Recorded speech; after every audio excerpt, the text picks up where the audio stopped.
آپ صلی اللہ علیہ وآلہ وسلم نے فرمایا کہ مسلمان ایک جسم کی مانند ہیں، یعنی ان کا اتنا گہرا تعلق ہے، اتنا گہرا تعلق ہے، جس طرح جسم کو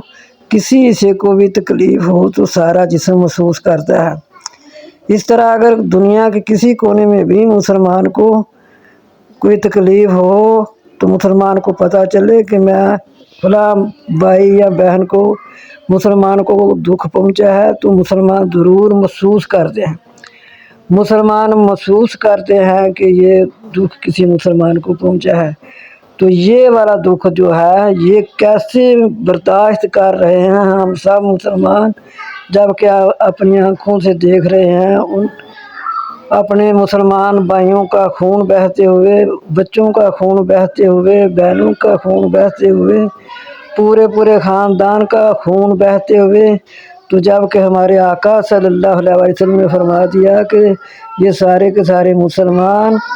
ایک جسم کی طرح ہیں، یہ محسوس کرتے ہیں، تو یہ اللہ ہی کو پتہ ہے کہ مسلمان کیسے یہ تڑپ رہے ہیں، کیسے یہ محسوس کر رہے ہیں۔ پھر یہی ہے کہ ہم ان کو اسرائیل کو بد دعائیں دے سکتے ہیں، تو اللہ تعالیٰ اسرائیل کو تباہ و برباد کرے، اللہ تعالیٰ اسرائیل کو صفحہ ہستی سے مٹائے، اللہ تعالیٰ ہماری مسجد اقصیٰ کو آباد کرے، اللہ تعالیٰ ہمارے غزہ کے بھائیوں کو، فلسطین کے بہنوں بھائیوں کو اللہ تعالیٰ آباد کرے، اللہ تعالیٰ مسلمانوں کو فتح دے۔ انشاءاللہ تعالیٰ فتح مسلمانوں کی ہی ہوگی، تو اللہ تعالیٰ اسرائیل کو تباہ و برباد کرے۔ ہم اتنا تو حصہ ڈال سکتے ہیں کہ یہ ان کے حق میں بد دعائیں تو کر ہی سکتے ہیں، تو اللہ تعالیٰ قبول کریں گے۔ آج تمام دنیا پر ان کے حق میں بد دعائیں کی گئی ہیں، اسرائیل کے حق میں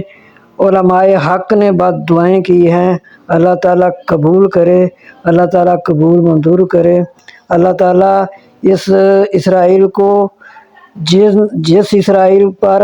انبیاء نے بھی لعنت ڈالی ہے، انبیاء نے بھی لعنت ڈالی ہے، ہم سب مسلمانوں کی ان پر لعنت ہو۔